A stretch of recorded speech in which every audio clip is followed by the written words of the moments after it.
Mike, turn your games down. Hi, everybody. Welcome to episode 196 of Games My Mom Found.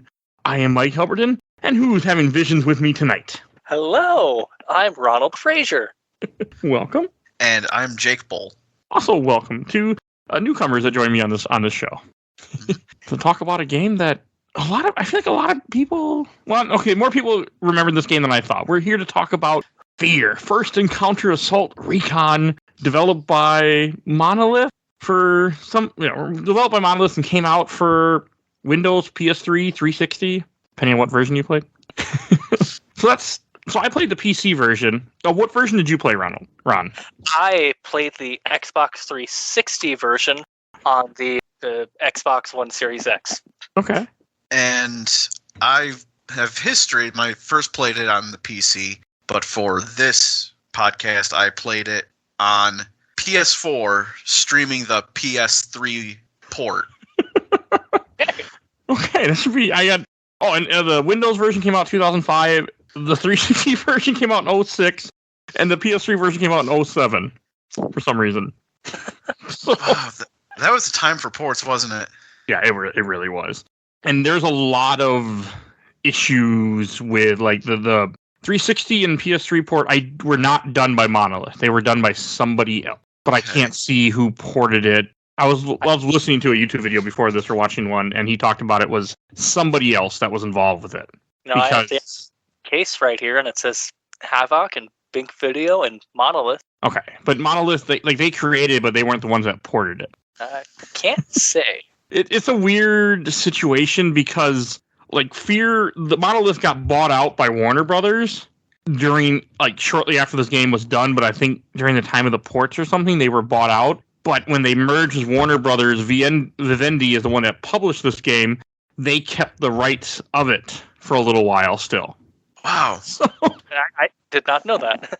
Yeah, there's something weird like that where they weren't involved with they owned it for a little while, and I think they got it back. Well, they only made F.E.A.R and F.E.A.R 2. They didn't make F.E.A.R 3. So someone else made F.E.A.R 3. I think is a box for F.E.A.R 2.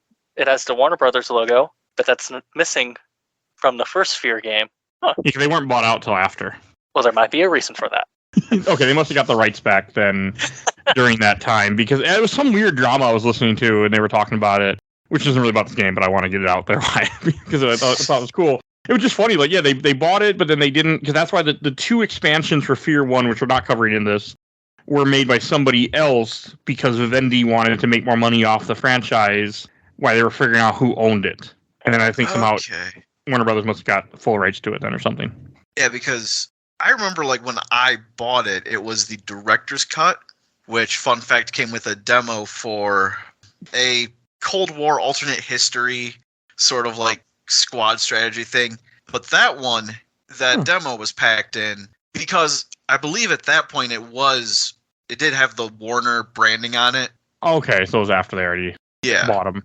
It's a weird situation. The main reason why I picked this game, the reason I remember it, is when 360 first came out, before any of my friends, my friends around me had it, a buddy of mine from a different state was in town visiting, and he had a 360 with him, and he had this game. And I remember him, when he was over there for a couple hours, he was playing this game, and that was my first experience with it. I have actually never played it. I just own multiple copies of it. So I was like, I'm going to play that one day. So I bought it for PS3, 360, and then PC. My experience with F.E.A.R was from Rooster Teeth's Red vs. Blue. They tried to do their own machinima with it. I think they only did 4 or 5 episodes to promote the game, or F.E.A.R 2. I don't remember which, but that's my first exposure. This is the next Halo, and I don't think... It's not. It's a much different type of game. I mean, it's not... I mean, there is multiplayer to this. I mean, the multiplayer doesn't exist anymore, and I wasn't going to play it. I didn't care for it anyway, but I feel like this might... Well, I guess Halo 3 would have been the first 361, so I can't... Halo 3 right better. It's been a long time, but I really like the gunplay in this game, and I really like the feeling that the weapons have.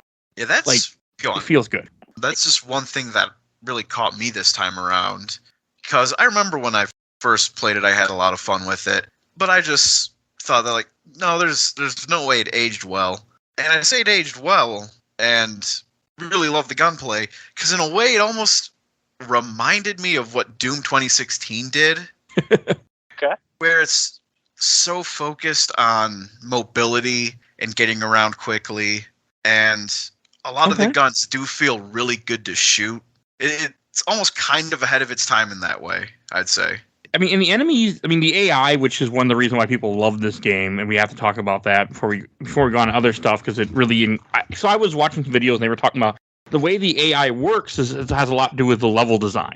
Like, the AI is all programmed for each section where you fight them in, where I didn't really think about this when I was playing, but every room you're in will have different areas that... When you come into a point, there are different choke points, there are different ways for enemies to get around you, there's windows and things for enemies to jump through, including you, and it's all based around that, of the AI being able to flank you and jump through things and do things you wouldn't expect because they're just following, because they were designed for each area specifically. I find it really interesting that this game is linear. Like, there's no way to explore, but like it's just a bunch of small little rooms with like different lanes, different ways to enter a room. Like, you could go through the door, or you could jump through the window. And the AI enemies, they know all the ways to get to you. And each encounter, get killed, do it again. Totally different experience fighting them. But it was very fun like that, though. Yeah, and probably simple to make. Just a simple room, couple walls, and somewhat advanced AI. That's sort of the thing that really jumps out to me about the level design in general is that, first of all, every space is like a really video game space. Like, if you think about him, if you try to like apply architectural principles to a lot of the spaces they use in these levels, they make no sense at all. But I'll agree with that. But they have these convolutions, like Ronald was saying, about like sort of lanes built into every like little couple rooms that are a combat zone. They just are very good at making everyone unique in a way that is super memorable. Because there were a lot of small, like 3 or 4 enemy encounters that I would walk into them, and I would remember them from 10 years ago, 12 years ago when I first played this game. I mean, they were good. Like, I know I had some scenes where I knocked stuff down, where something happened and some guy was crawling towards me. Didn't end well for him, but it was great. I was like, oh, you want to crawl to me? That's fine. You can crawl. I'll just unload a clip on you while you're crawling. But I had that shit happen to me. I had people, I know they can do it. They didn't do it to me, but they can push down shelves too. They can knock stuff down. The AI can to block you, which never happened to me, but they can do it. I don't think it happened to me either. I wonder if it did, I wasn't paying attention. I wonder if that's like one of the things that like the difficulty settings modulates. Is if it like adds a layer of slightly more complex interactions to the AI. What difficulties did you guys play on? I played on the second hardest. Nice. Yeah, easiest. With God mode. PC with God mode. I played on the middle difficulty, the normal. Okay. And I didn't mean to use God mode in this game. I did it once when I had to redo a part because it didn't save right, and I had to redo a whole section, so I just put on God mode just to get through it quickly. I already did it. I ended up cheating later on because something happened to me about interval 7 or 6 where I ran out of ammo and I couldn't go find more ammo. And so the only solution to get more ammo was to kill the people. And I'm like, I need to cheat or I'm not going to survive. And then once I started cheating, I was like, well, why stop now? So second hardest difficulty experience. It was actually really good and a lot of fun. I didn't really struggle in too many areas, but there are certain sections, like towards the end of a level, where I wouldn't have any more health packs, and I would have like 25 health, and then I had to sit there and then abuse the slow-mo effect. And what really made me upset is that like after the second or third interval, you ride in a helicopter and it brings you to a rooftop landing, and you're stuck in the helicopter getting shot at. Oh no! It does not give you health back. So I already had no health. Any ammo, and like there's just a few sections in this game that were just not nice, but you kill the enemies and then you can just find some more health packs lying around, and it wasn't too bad. I was gonna try to dork around on the hardest difficulty, but ran out of time. That's the joy of doing this show. One thing I do gotta say, there are a lot of health packs everywhere, and I think that really promotes you exploring. Because even though I was cheating, didn't need health packs, I still explored everything because I really enjoyed the fact that the areas, I mean, they are linear, but they are big, where you can move around and go in dead end rooms and go in different places and walk around it. And you can find a lot of stuff hidden. Ammo, not as much, but you do find a lot of health packs and other like collectibles in this game, which we'll talk about later. But I did really like that. Like, I actually liked the areas a lot. I thought the areas were, I mean, they were drab at times, but I enjoyed them. Like, you're in a warehouse for a good chunk of this game. Yep, reminded me a lot of Max Payne. Played that for fighting in places. Mm-hmm. That was something that I sort of realized as I was mulling over this game, is that, yeah, there's a lot of Max Payne in this formula. Yeah. And, like, in just the mechanics, you have the slow-mo, the bullet time, and it's going for this kind of gritty, urban, fantasy-ish thing. That's a good way to put it. I mean, it's like futuristic, but at the same time feels very modern because all the buildings and everything is pretty normal, and it does have that very gritty atmosphere to it that does remind me of Max Payne too. A lot of the games from like early 2000s had the same like art style, like fight in the warehouse. Mm-hmm. Dark. I kind of miss it. I miss it a lot.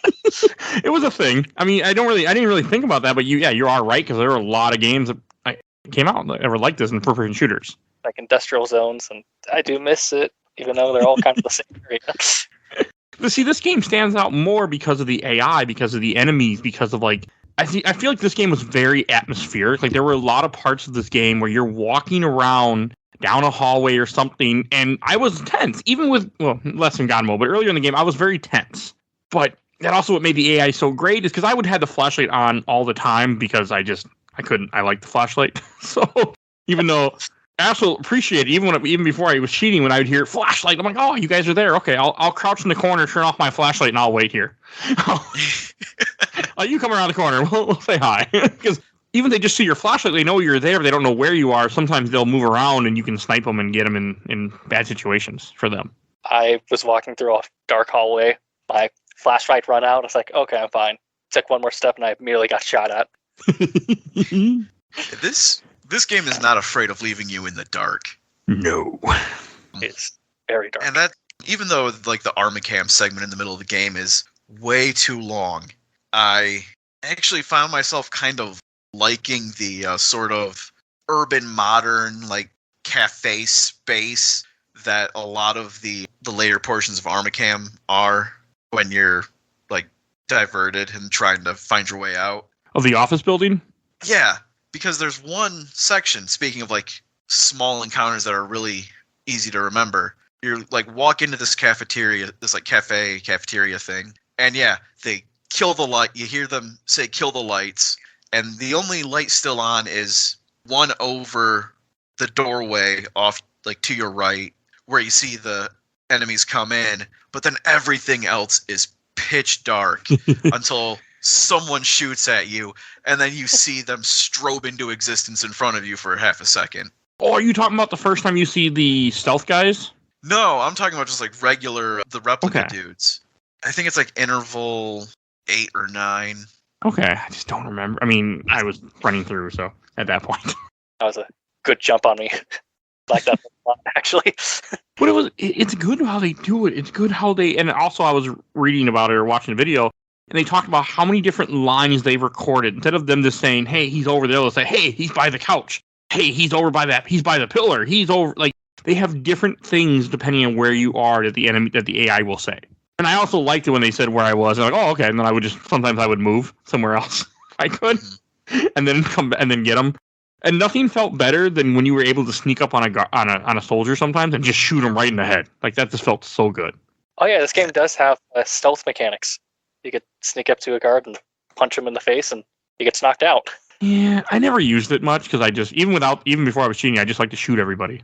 Just shoot him. The stealth isn't great. Nope. Like it's only a going concern in like a dozen encounters throughout the game. Yeah, because you don't. I mean, it can work, but they also like keep track of each other too. I think. I feel like the AI is, at least when you shoot. Like for me, when I would gun down a bunch of people, I hear, "I need backup." I had sometimes where even if I was technically stealthy and like trying to do the thing of like punch them in the back silently, that would still immediately make everyone else in the room whip around and shoot at me. I just remember seeing the text saying, press different buttons to perform different stealth moves, takedowns. Like, yeah, that's not going to happen.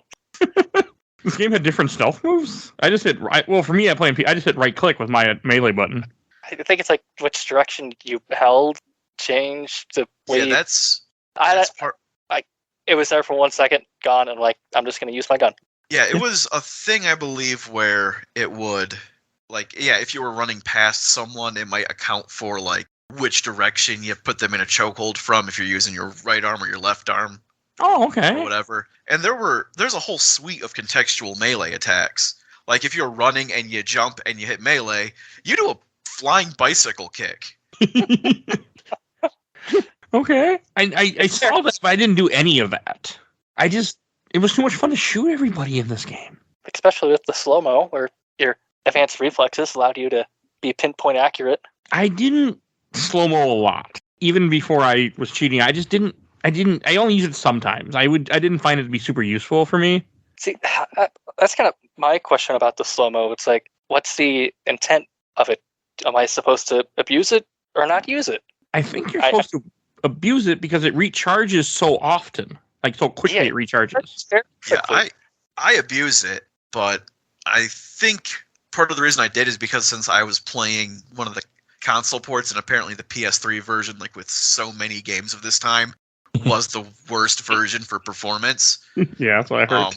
There were a lot of times where I would just use it because, well, I am losing frames really hard, and if I can see what's happening in those frames, that would really help.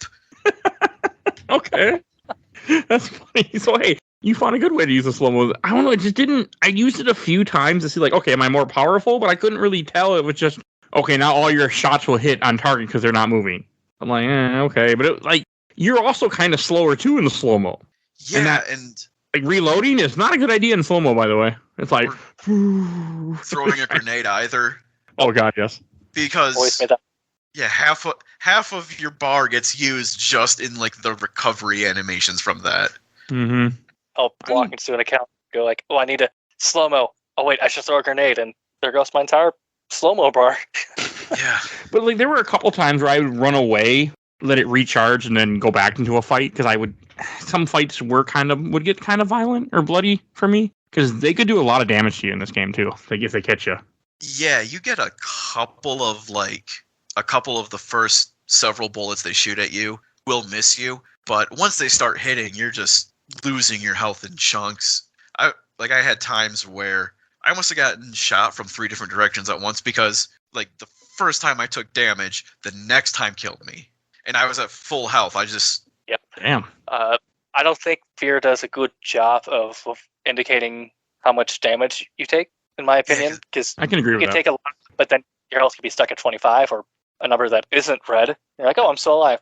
Walk around a corner, just one shot, and got it. Because there were times when I would get into a gunfight, and it would not take much to just drop my health down, and I was on easy, and they would just and all of a sudden I see myself red, and I got to hit the Z button to eat a med kit really fast, and that kind of. I mean, one is part of the era. I like as shooters progressed more. Like, I like the fact that now almost every game is a rechargeable health bar. I don't miss the health bars like this. It's not my thing. Yeah, I mean, when I had no health bars, it made me take the game a little more seriously playing. That's kind of fun and enjoyable, but there are times where I didn't have health and I needed it. There was a section where I had no health kits and those invisible guys were chasing me and they're just spawning in. I was like, I have a shotgun, and that's all I need. Those invisible guys, that is a great aid moment when you're running through the corporate building at one point, and you're like corporate offices, and you have cubicles, and they have all the lights are out or very much out, and you just see random shit happening. Like, you see somebody go an event, you see something move over here, but you don't really know what's going on until all of a sudden you see this blue lightning near you, and a guy just decloaks and just starts beating the shit out of you, and then runs away. That was an intense moment. That was good. I do like those. I do like the design of that enemy. And Same. Probably might be the only favorite enemy in the game besides the generic soldiers. Well, there's not a lot of enemy type, but we'll get there shortly. Okay. What were you gonna say, Jake? Well, just those enemies that cloak and can stealth. They are really good, I'd say, for the levels they're in, which is like kind of true of every special enemy they use in this game, because these folks are really good level designers. Yeah.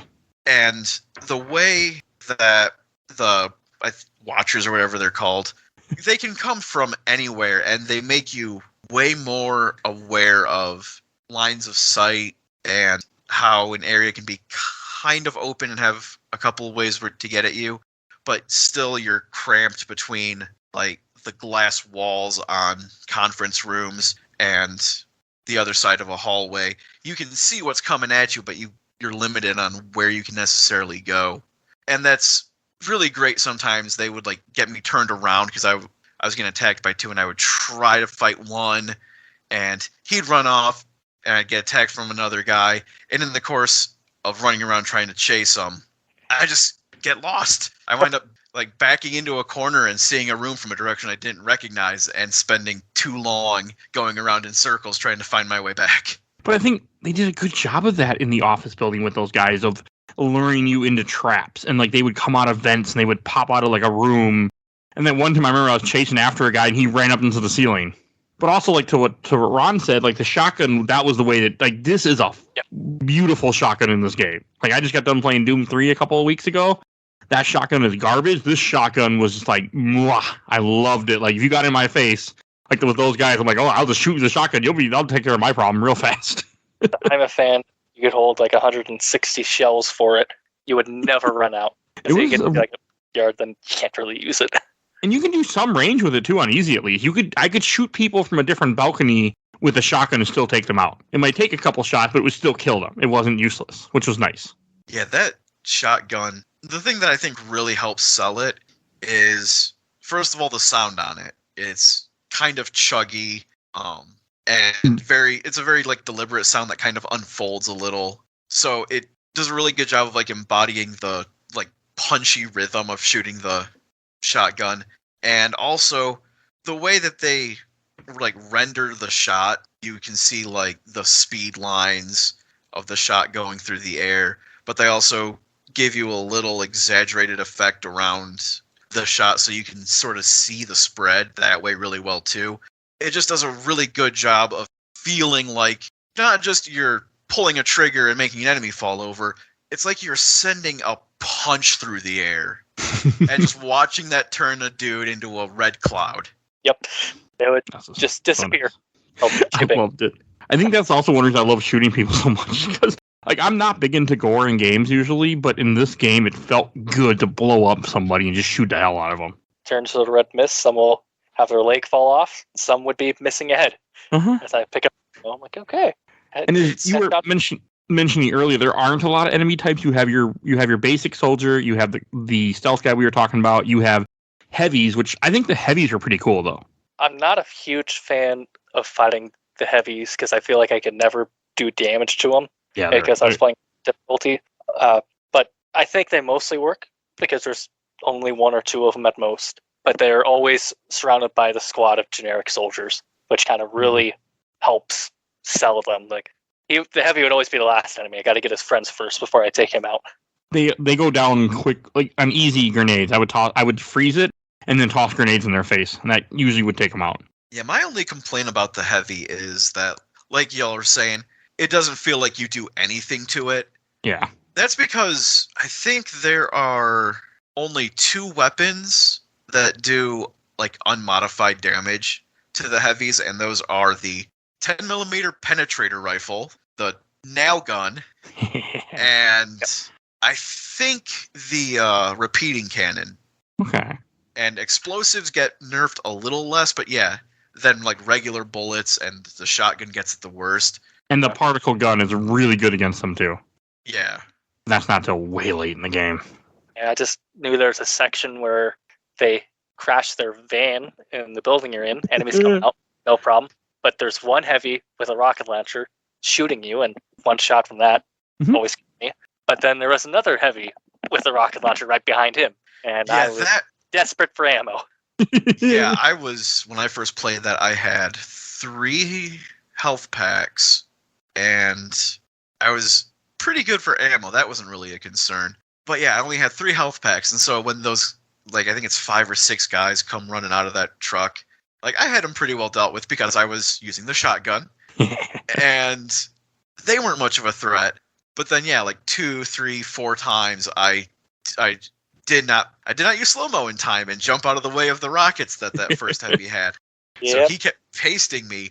And then, thankfully, the first and only time I had to fight both of the heavies, when I get to the second one, I've just gotta be kidding me when I see the rockets whiz past my head and realizing that, oh, I should not have just used my last health pack. And that was the time that I very generously abused the slow-mo as well as I could. Yeah, they only have rockets like once or twice, I think, which is good because I can see that being very deadly. Yeah, it was not fun because I think they locked onto you. Oh. Or if there's like, it would shoot 5 of them at once, and you could probably use your slow-mo to shoot them out of the air. So I was like, I'm getting out of the way. There's also the Mech Enemies, too, you fight a couple times in this game. I do not like them. They can take a lot of freaking hits. Yeah, and the one in the condemned apartment building, that was a mean trick to pull. Yes. Mm-hmm. I lost all my health packs. I'm just running away. And then I had to do the next section with the particle cannons, snipers, very precise and carefully. Well, hey, at least you can save whenever you want to. I don't think I have Xbox. Yeah, you can on the console versions. Oh, that's only PC? Okay, never mind then. Yeah. And like there's not a quick save, there's not a manual save unless you're quitting the game. Oh, there's just the checkpoints then? Yes. Okay, that would make it a lot harder. Okay. Yeah, so if I get shot in the first area, I die, that's fine. But the second area, I get shot. I go back to the first area and have to do it all again and learn where these enemies are and shoot them before they shoot me. See, that's how you can tell it's also an early 360 game, because that would have been something that wouldn't have happened in a later 360 PS3 game. Because they got really generous with checkpoints, I want to say, in the aughts. Also, there are no health packs. That's my big complaint. Yeah. Well, they got to make it harder. I mean, I did do a good job collecting all the power-ups. I was at like 180 health. Oh, nice. And it's like, beginning of the game, it's like, 10 health packs, because one health pack heals you up pretty good. But when you have like 180 health, you are using all 10 health packs to get back to full health. Okay, that would be kind of crappy. Yeah, it's close to that. And something I noticed during the game is like, I have more health, so it could be a little more reckless, but I gotta manage what I'm getting. But by that point, the game was almost over, and it wasn't too much of a struggle. Okay. It gets easier near the end, too, I think. You get to a certain point where the game really, it gets much easier. Because it doesn't try to be hard. It just tries to make you feel things. Yeah, because there's only like 2 mechs. Actually, I think 4 mechs in the game. The one in the apartment's the last one, I think, and the worst. But then there are also the drones that show up for that one level. Oh, yeah, those were annoying. I think those are the worst enemy by far. I forgot about them. I had a really hard time with the fake SWAT looking guys, the soldiers. Yeah, cops. That were looked like rent-a-cops. They annoyed me a lot. I don't know why. I mean, I don't think they're any different than the soldiers that you fight that are the part, but they were just really annoying to me. They're like easier to fight than the soldiers, which is good AI design. I had a hard time with them. I had a harder time with them than the soldiers for some reason. Okay. I don't know why. I think they're more prone to just using grenades. Okay. I don't think they really threw grenades much at me on easy. I mean, I got killed those cops the first time I saw them because I thought they were friends. Same. I didn't shoot them, and they shot me. Because the game kind of tricks you. Throughout the whole game, you've been fighting the same kind of enemy, and all of a sudden, they're not. Yeah. You're fighting something different. Yeah, and that's kind of how the last 30 minutes of the game scared me the most. If we want to go there. Shortly, yeah. I want to do the atmosphere last and story. One thing I want to talk about is the weapons in this game. We talked about the shotgun, but the nail gun, there is seldom that, as I said before, I'm not into gore, I'm not that guy, but there was something fun about that nail gun. There was something so cool about getting a headshot on a guy, seeing his body ragdoll into the wall, and just stick there. Oh, it was so good. Made me so happy. Oh, yeah. When I was playing on PC as a kid, I played with all the cheats, and I would turn on God mode and just keep putting in the code for more ammo for the nail gun, because I would basically use that exclusively. And just sometimes damage my performance because Havoc is trying to render a dozen bodies vibrating through the wall. Eventually, it will, depending on what it will take away the stakes, but they'll still be in the wall, and that's what I would do. But I just loved it when you get like a random, because sometimes I wouldn't know if somebody's dead, but with a nail gun, as soon as you hit him, you see the body go flying against the wall. Like, okay, he's dead. He's pinned to the wall now. Problem solved. Which is so cool. I caught one guy. Like, I caught a few guys in the head. I caught a couple people where, like, I caught them in their arm got stuck to the wall and their back was stuck to the wall because I kept shooting them in a big firefight, and then they were just pinned there. Great. The nail gun was my weapon of last resort. It's not too powerful. It's kind of fun to use. It's too slow. I mean, it shoots fast, but it's not as powerful as, like, I used the submachine gun a lot because it was very useful for me, the machine gun type guns. Yeah, I ran with big, powerful assault rifle, the shotgun, and then towards the end, the particle laser disintegration. That was my go-to gun in the end of the game because one shot and they melt into a skeleton and die, and it looked cool. Yeah, except that for like half the game, I played through it with the assault rifle, the shotgun, and then my third slot would just be the nail gun or the particle cannon, and just basically stayed that until I eventually replaced the regular shotgun with the auto shotgun, and eventually would keep the nail gun permanently, and I would cycle between either a rocket launcher or a machine gun, just whatever fun third thing the levels kept throwing at me. I tried to change it. One thing that caught me off guard, because I think because I played too many newer games sometimes, or not newer, but newer than this, is I kept walking over guns, and sometimes it doesn't pick up ammo if you don't press a button, and that threw me off. Sometimes it doesn't. You have to stand on top of that gun to pick it up. Okay. I mean, I had to hit F a lot to pick up ammo. Even when I would have that weapon equipped, it would still make me press F to pick it up. Or sometimes it wouldn't, and it would just auto pick up. Yeah, it was weird. It threw me off. That's why I ran out of ammo, I think, because I didn't realize it at first. I was wondering why I kept running out of ammo. Because I ran out of ammo a lot. I ran out of ammo a few times in this game. Yeah, this game is it's kind of a marvel for what it is, especially considering when it came out. But it is technically pretty rough. Even in the best versions. And my not best version that I played, there was a bug where just after every loading screen, my flashlight would be on. Just start a new level, my flashlight's on.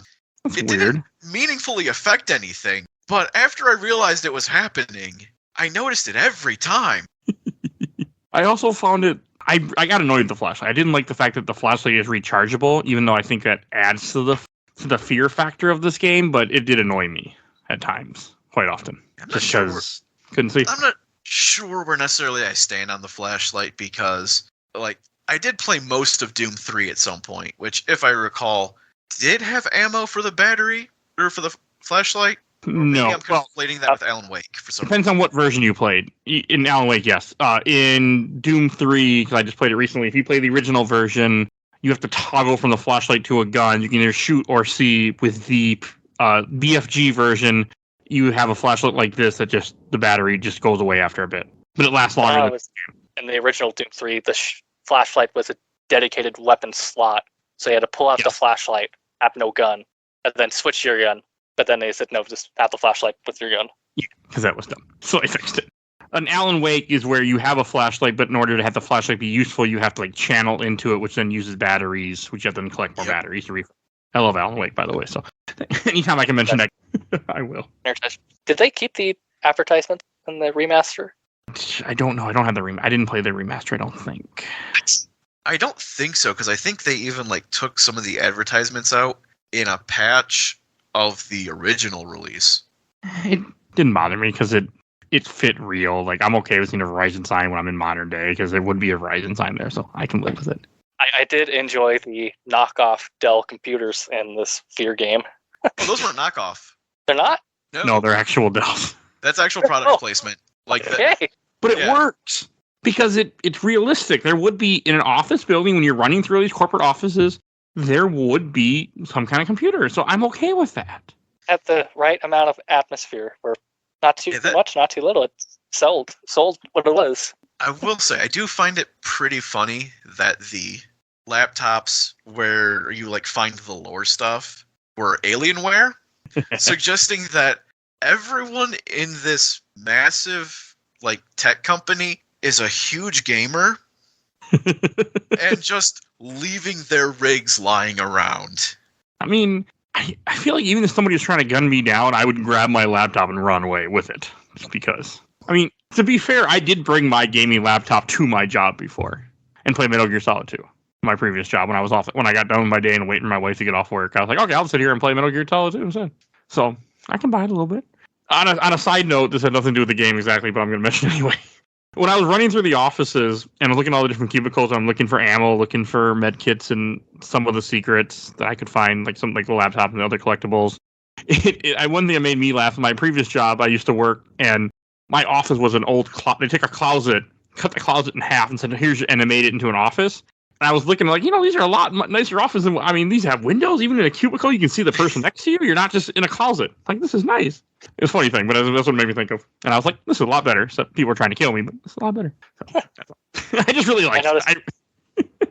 There's this one room that was just kind of big hallway, and they made it into an office space for 2 people. I'm like, just imagine all the people walking through here. You couldn't get anything done.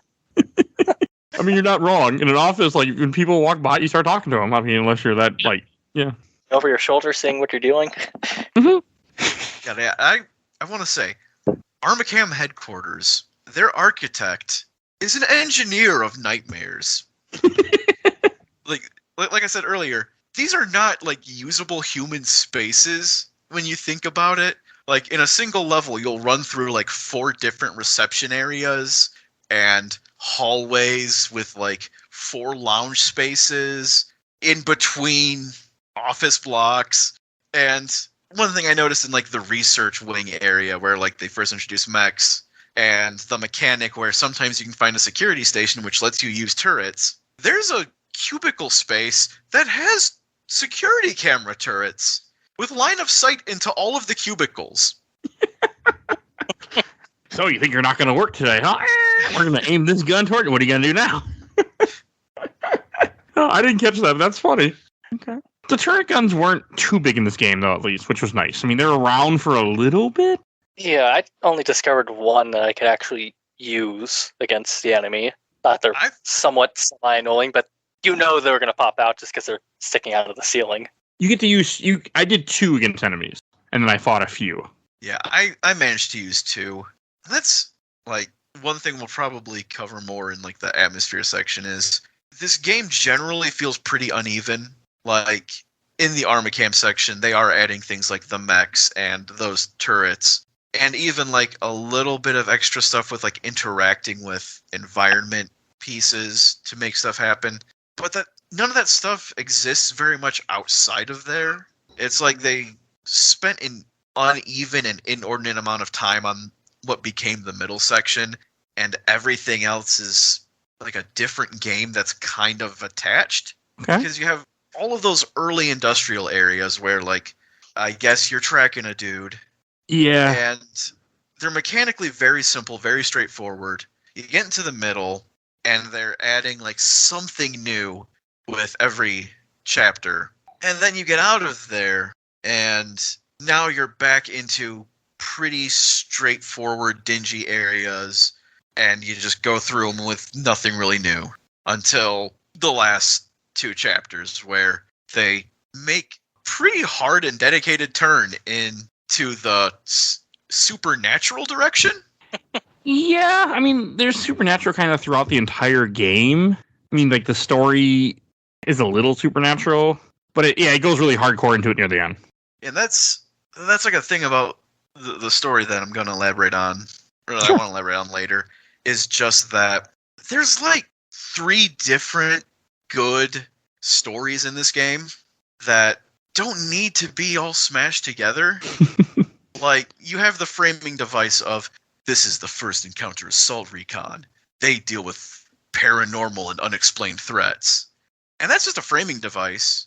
Mm-hmm. But you could do a whole way wilder procedural with that.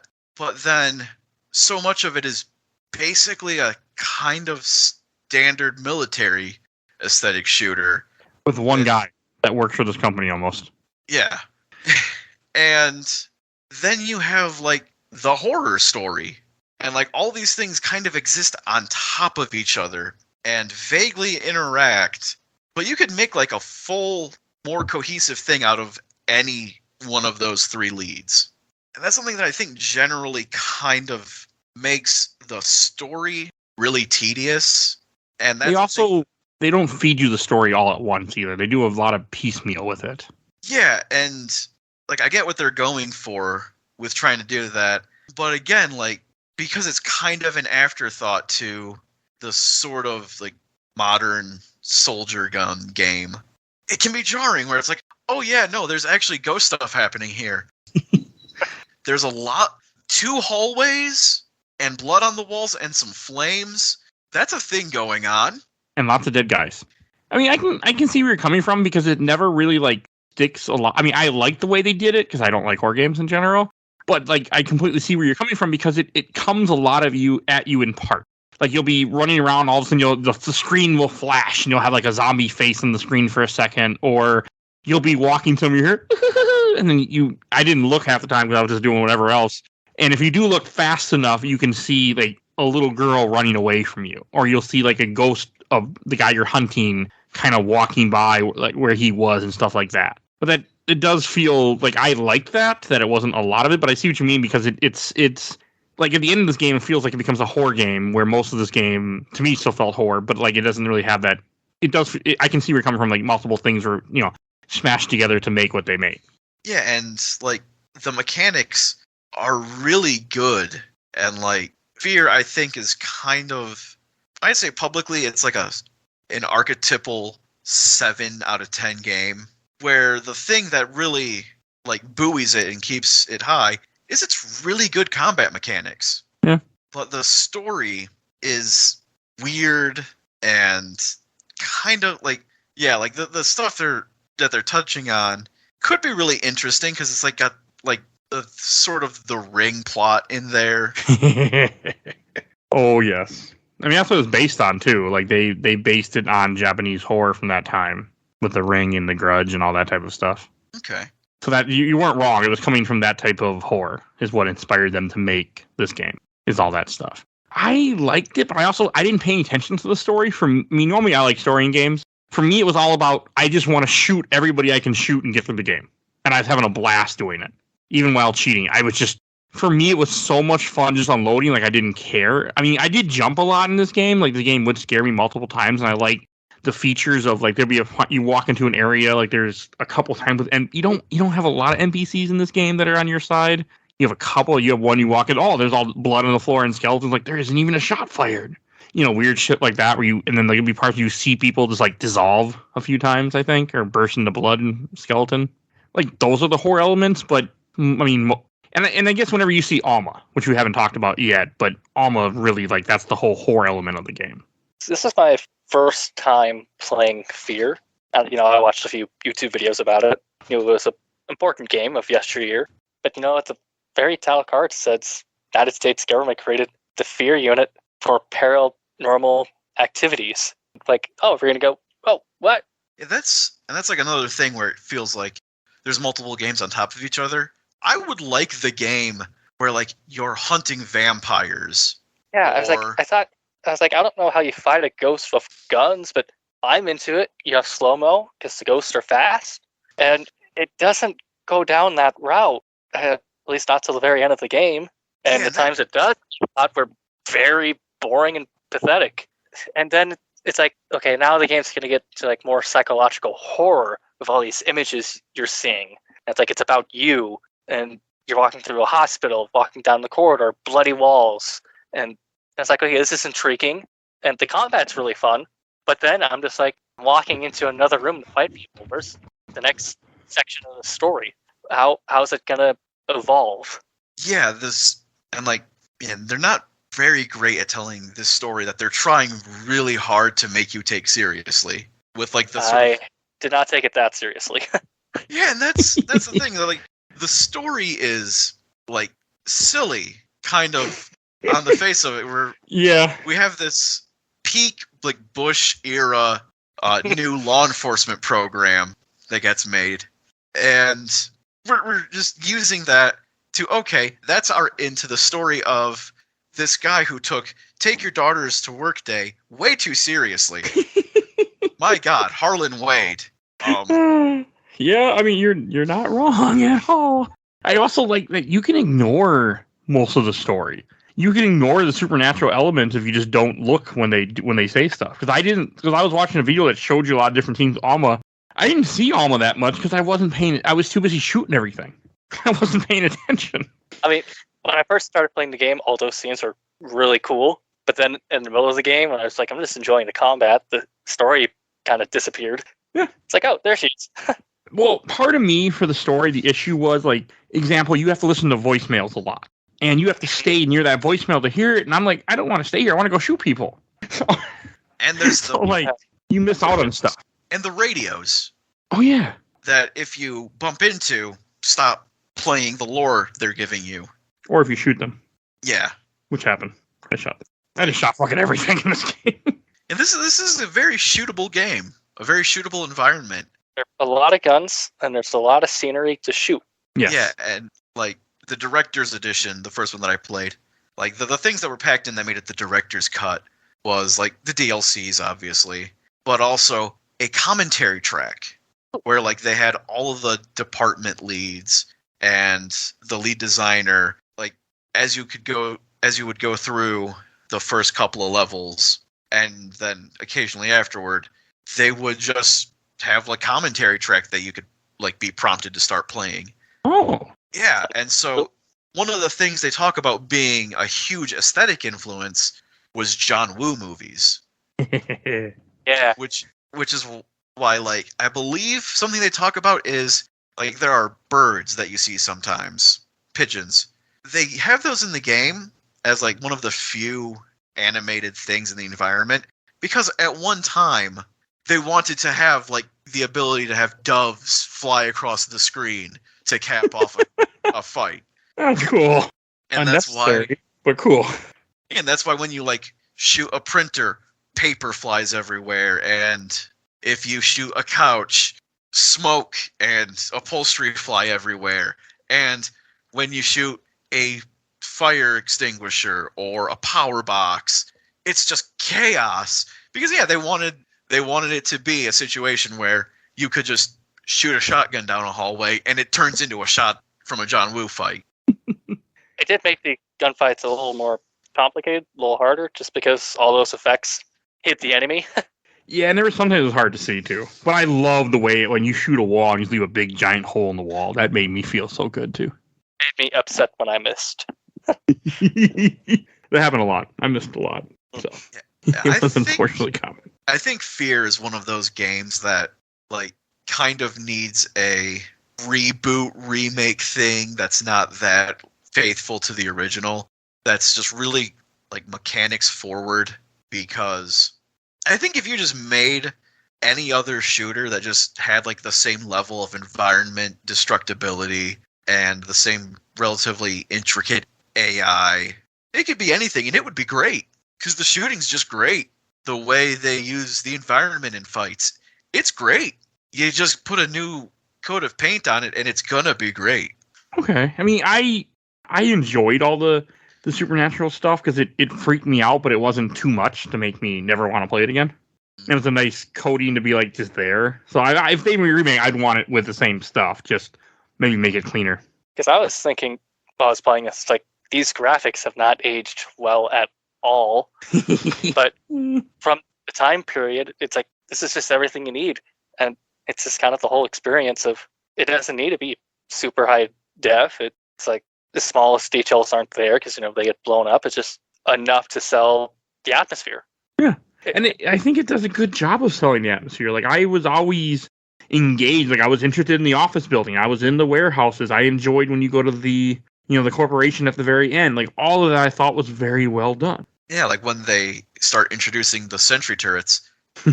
That's always a level that makes me work really hard to consider not just where I am, but where am I going? Because I have to have that figured out in 3 seconds. Yeah, things are going to get very bad very quickly. Caught out in the open is not... Actually, getting caught out in the open is the worst thing in this game. Yeah. I mean, you can also lean in this game, which I never did, because I just didn't care enough and I was on easy. Maybe because I was playing in the harder... You had to, probably, I'm assuming. Not always. The slow-mo helped a lot, and then just cheesing that and cheesing the corners, lines of sights. I like it that they lean too, though.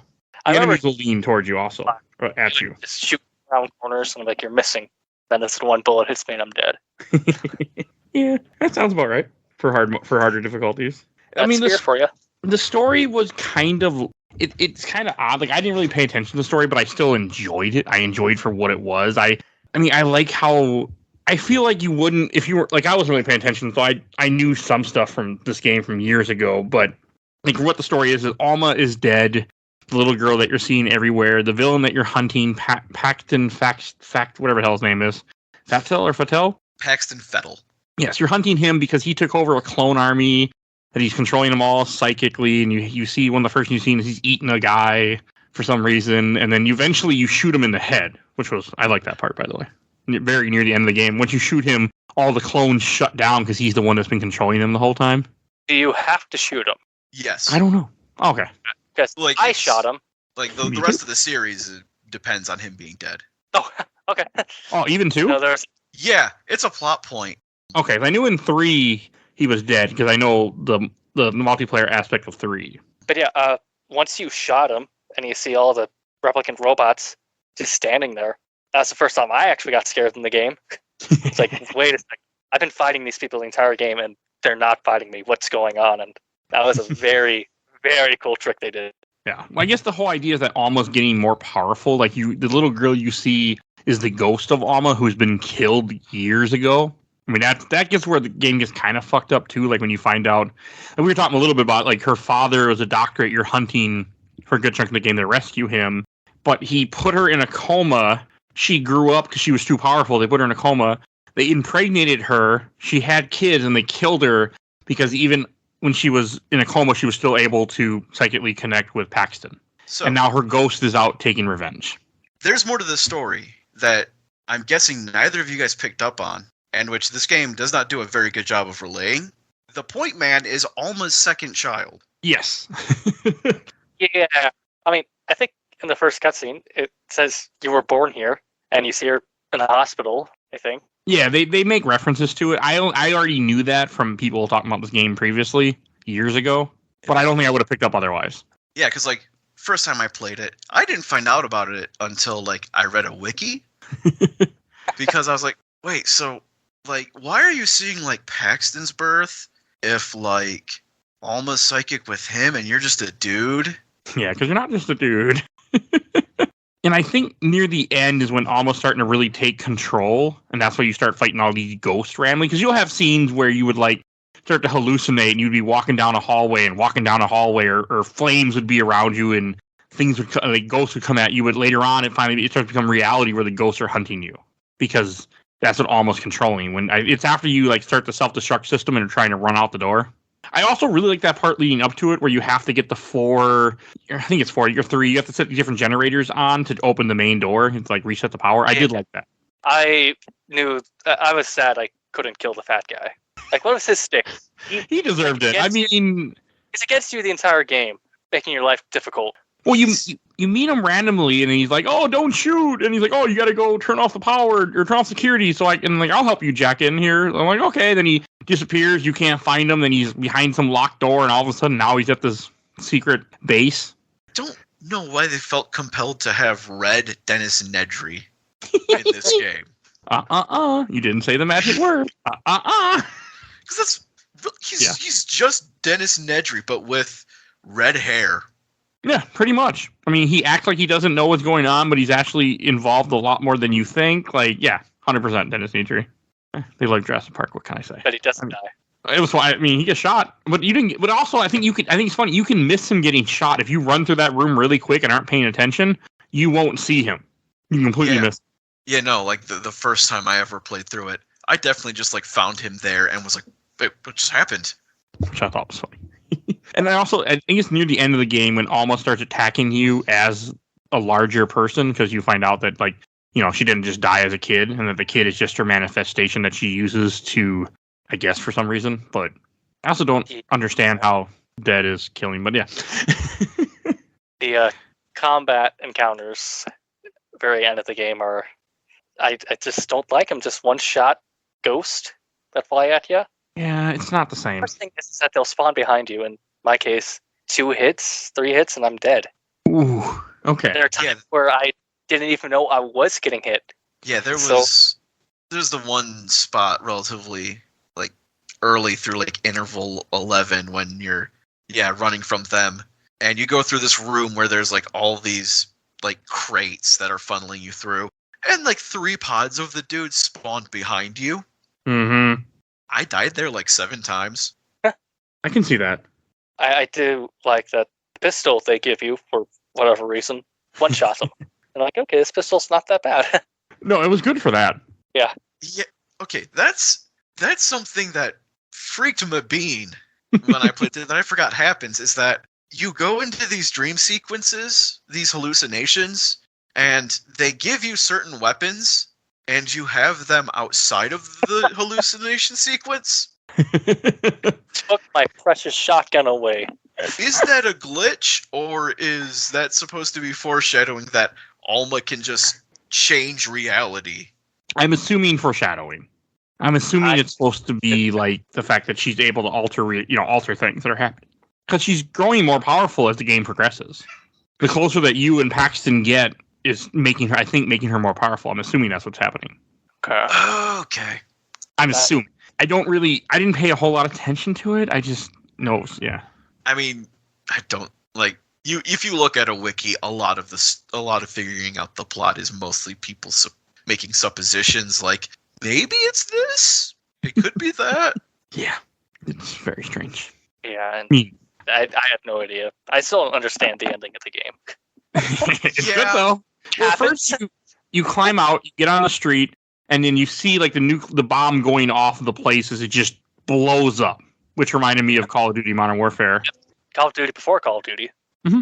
Yeah. I mean, yeah. And that was cool. And then you like I was wondering like, okay, am I supposed to do something? But then you just have to get blown back against the fence, and then you can't move, and then you just get picked up by a helicopter, and you see the giant mushroom cloud of where the bomb went off, and then all of a sudden you see Alma as a girl form climb up into the helicopter, and then the game ends. I liked that part of the ending. It just ends, and then there's that epilogue. I turned off the game after that. There's more? Yes and no. The epilogue is not after that, but it takes place during the skyscraper section. If you remember, you find a guy with bombs strapped to him. Oh, yeah. And there are 2 additional soldiers, one of the few AI companions. You get to play as one of them. Oh, you're talking... Oh, because the version you had, I think, had an extra level in it. Oh, maybe it does. Yeah. Yes, because my game didn't have that. Okay. Yeah, the PS3 version didn't have that either. Okay, well, I had the epilogue, which is just bonus content of the saving the guy with the bomb strap on his back. You start it, he's disarmed, no bombs around him. You hear gunshots, and your teammate immediately dies. I didn't see it, he just disappeared. And then you have to fight your way through the enemies, which a little harder without the slow-mo. Okay. And you go through the elevators, and you eventually escort him to the rooftop, and as he's getting in the helicopter, he gets shot and dies. And I'm like, so what's the point of this epilogue? It doesn't really expand upon the story. It's just... Is it just trying to... without the... I think it was just to have something extra to sell the game again. Easier, probably very easy to make. Had all the assets. Well, also, I think they're trying to explain why the 2 people who come and rescue you. It's just like trying to account for their whereabouts in the story in order to make what happens at the very end not seem like an absolute Deus Ex Machina. Okay. Everyone dies. Yeah, and anyway, everyone does. No, because I think you play the point in the second game.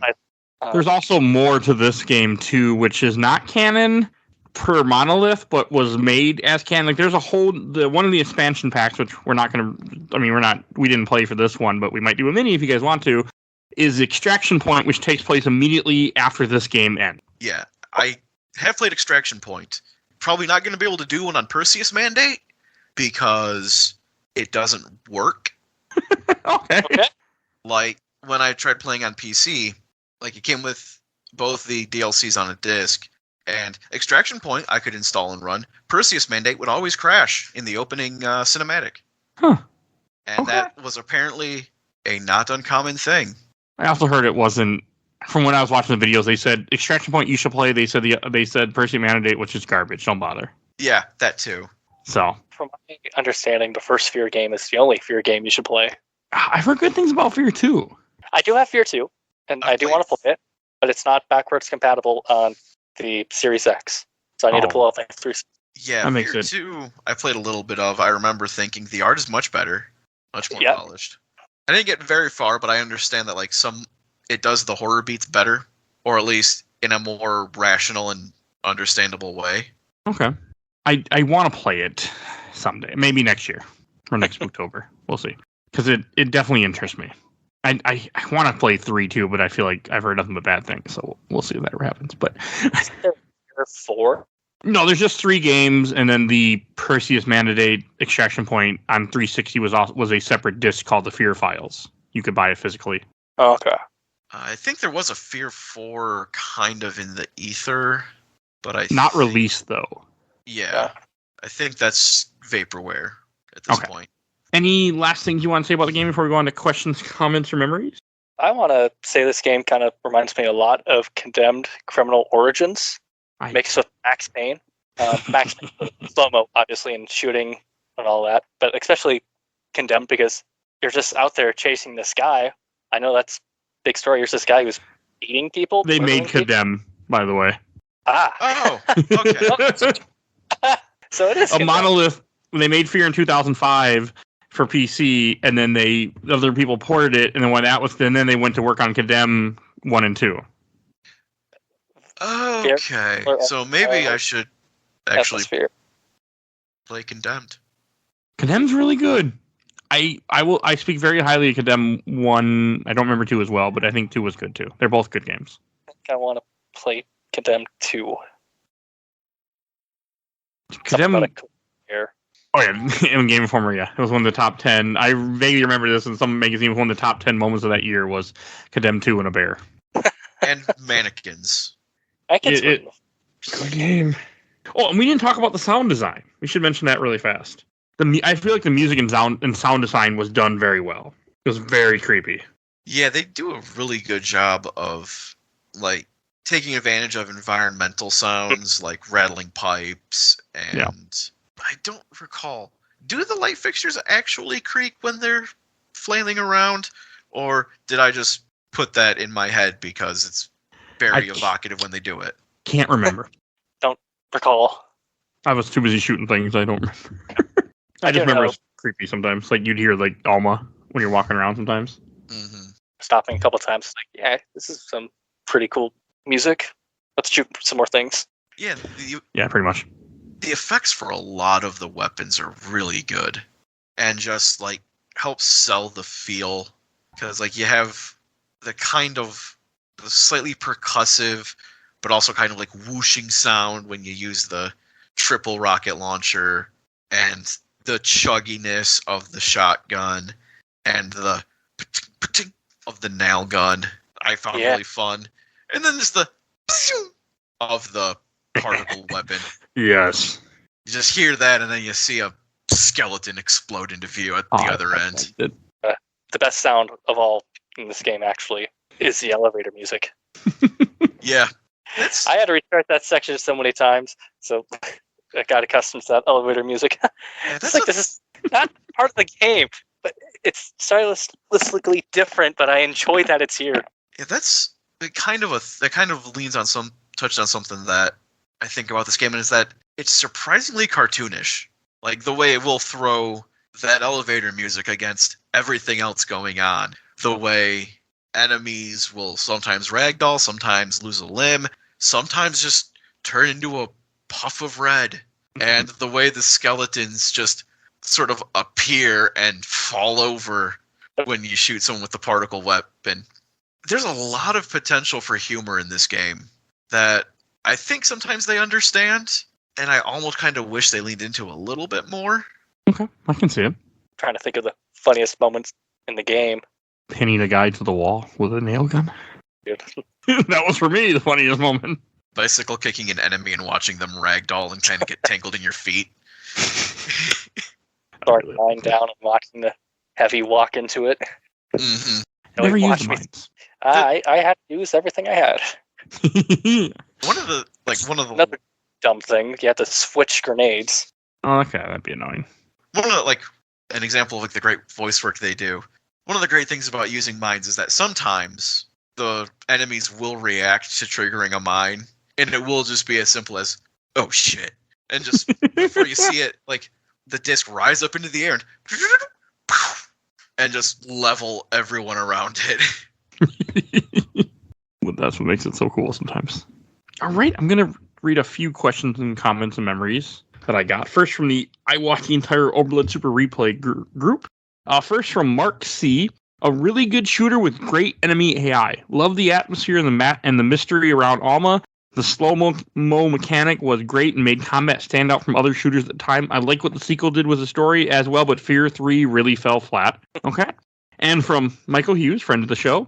I was supposed to be on this episode, but the field of view and the stilted camera movements were messing with my motion sickness. I even tried adding something to the game files to alter the FOV, a concept that feels so archaic in 2022.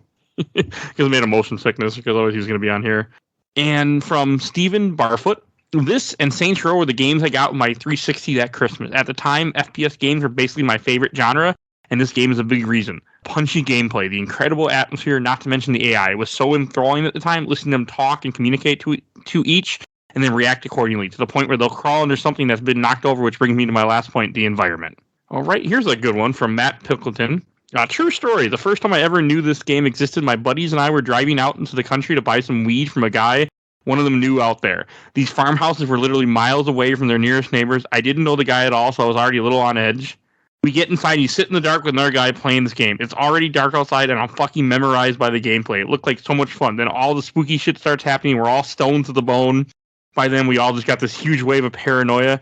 Every little sound the house made or something outside made, we all stopped, look around like, what the fuck was that? We left about an hour or two later, and the next morning, I immediately bought it for my 360, played through it on every difficulty, and loved the shit out of it.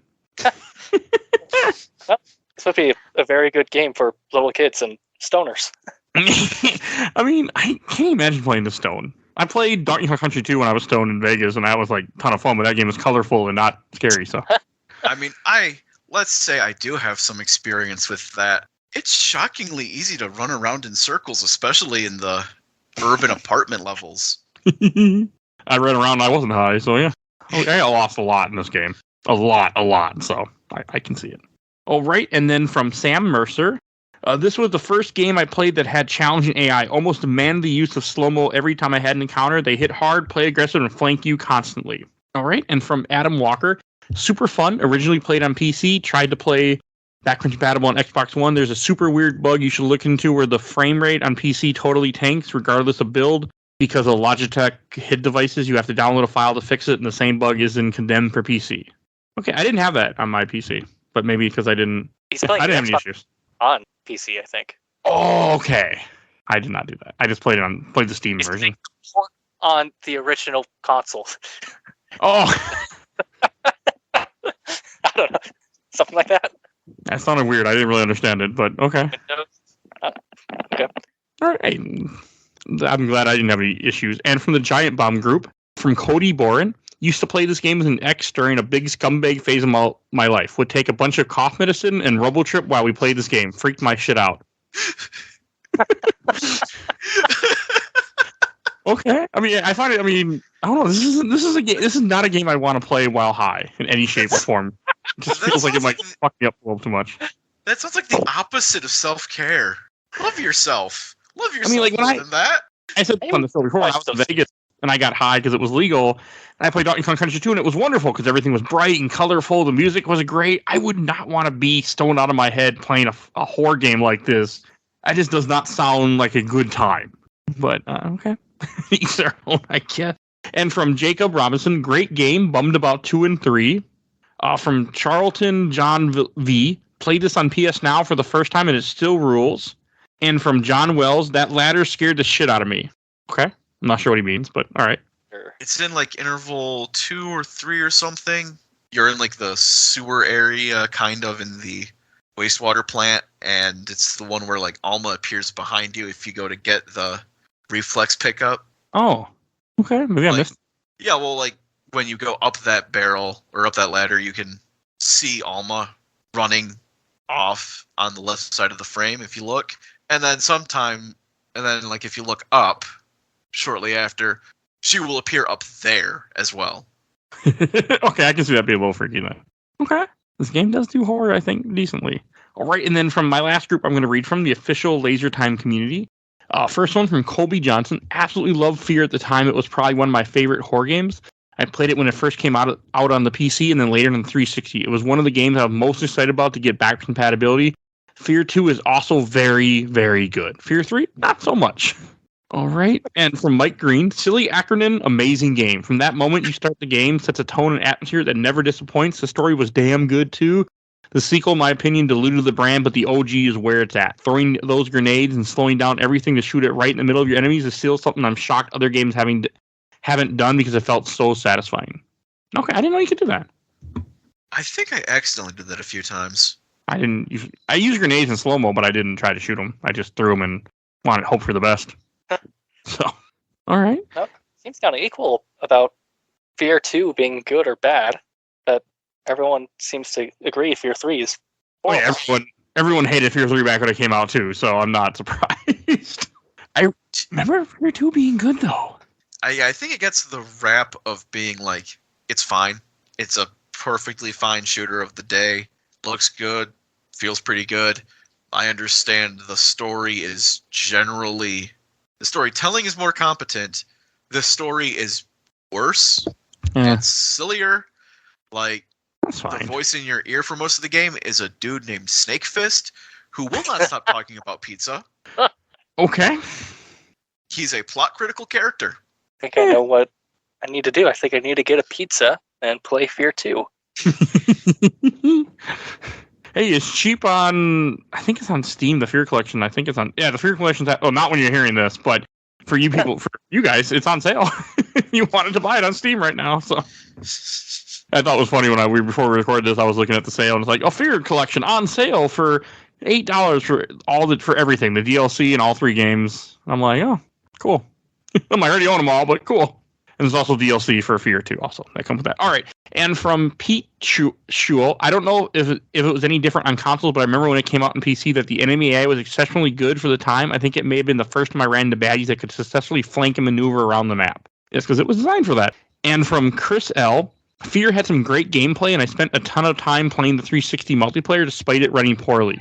Been meaning to replay it for a while since the games are back compatible on the Xbox and run much better. Right. And he also said 2 is a better campaign in terms of pacing and variety, but I prefer the feel of 1, and I really like 3 too. Fun on co-op, and the combat felt super tactical on higher difficulty. Real cool series overall. Hey, something good about the 3rd game, actually. Okay. And from Mark Calzer, I remember playing on PC, the game coming on 4 discs, lots and lots of offices, and the bad guy shouting, fuck, every time I came around the corner. Great times, have no idea if it holds up. It does. I don't remember them shouting at me when I saw them. Maybe I just didn't listen. I was too busy shooting them. Can't remember. And last one I'm going to read from Kevin Don. Agreed. The first game was awesome, snooty horror, and I really liked the second one as well. Never got around to the third one for some reason. For some reason, I really want to go back and play them about 2 months ago, but didn't have my old copies. Okay. And I'll read one more, because this is the last one I have anyway. From Vincent Sprague. I love the F.E.A.R. games. The first one is still my favorite of the bunch. I love the creepy horror sections, but I felt that as the series progressed, they moved away from the horror elements and focus more on gameplay / combat, which was done well, so I still enjoy the sequels, but that first one will always be the most memorable for me. Okay. A lot of positive things. I'm happy about that. A thing that occurs to me, F.E.A.R. has the franchise trajectory of Dead Space. You're not wrong. As a guy who just played all 3 Dead Spaces, you're not wrong from what I've been hearing so far. If I had a nickel for every time a novel new horror game came out to ringing applause, had a sequel that was technically competent, but some agree took the story in a weird direction, and then a bad 3rd entry, I'd only have 10 cents, but it's weird that it happened twice. You have 10 cents. I'm sure there's another horror game like it that I can't think of it. Well, Dead Rising. Do people not like the 3rd one? Or the 4th one I know is the garbage. Is a bad one, I think, maybe. The 3rd one's largely forgettable. It's like I played it for a bit, and it's fine, but it's really dour. And there were a lot of things that were definitely of the early 2010s in terms of the humor and the writing that were pretty fucked up to run into. Okay, I've only played some of First Dead Rising. I've never touched any more, like 2 or 3. I own them, but it's a series I've never gotten around to yet. I need to, but okay, I'm curious. I can't think of any other ones off the top of my head that I can think of that have 3 games that might have a bad third one. Okay, we should go on to Shelf Stacker Box, and I'll go first. I'm going to put this on the shelf because I had a really good time with this game. I went into it with not really any expectations. I was just like, okay, I need to finally play this game because it's been on my list for a very long time, and I had a blast. I really enjoyed it. It was a lot of fun. I mean, I cheated, but it was partly because I didn't care, and I was having so much fun just shooting everybody, and that was enough for me. And I was running out of time because I was behind for the schedule. But that's a self-made problem. But no, really enjoyed the game, and so glad I got to finally play it. What about you, Jake? I think I'd stack it because, yeah, it's really great. It's a lot of fun. Like, it does hold up pretty well. But I think, like, first, it's personal to me because I played so much of it when I was younger that the replayability is kind of limited, especially because there are things now that are finally doing a lot of the things that it did well, like Doom 2016, that are a bit more generally polished. But I think it would be something valuable to like keep around and definitely replay every once in a while to go back and check it out. Okay. And what about you, Ron? I would probably stack it as well. First time playing it and kind of mostly enjoyed it. I could kind of see why a lot of people liked it, but first time playing it is 15 years after the initial release. We've come so far. I kind of do want to play it again just on the harder difficulty, just to experience it, because it seems like that is the way to experience F.E.A.R. But then after that, probably put it back on my shelf, try playing the second F.E.A.R, and maybe go back to it in a couple of years. Okay. I think I'm going to try to make us play 2 next year, just because I'm really curious now to play it. All right. And before I introduce what we're talking about next week, I have a code to give away, just a random Steam code for a game. I don't even know what the hell it is, called Gmmf Chasing Shadows. I've had the code forever. The Steam code is WWCBIB4PAGJWV2F. That's Gmmf Chasing Shadows for Steam. Someone hopefully will enjoy that. All right. And next week we are talking about Resident Evil Revelations, a game I've been meaning to play for years and years and years and finally making myself do it. So stay tuned for that. And I want to thank both Jake and Ron for joining me for this for the first time. Thank you for having me. So I'm glad you guys were able to, because I was able to talk about F.E.A.R then, so it made me happy. And I also love getting new people on.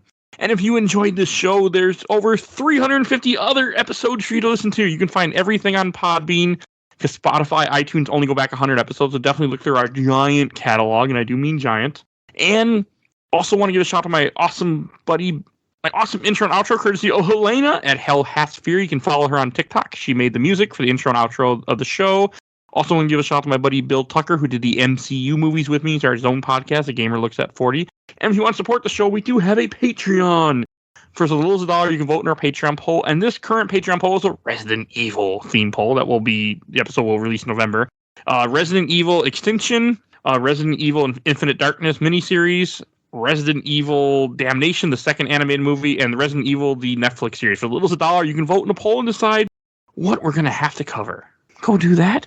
And if you enjoyed the show, please follow us on Facebook, Instagram, Twitter, and on YouTube. We're on YouTube at audio only, but hey, we're there. You want to listen to us that way. And the last thing I do want to say is we have a Discord. Please join our Discord and you can chat with us. So I think that's everything I need to say. So we will see you guys all next time. Bye, everybody.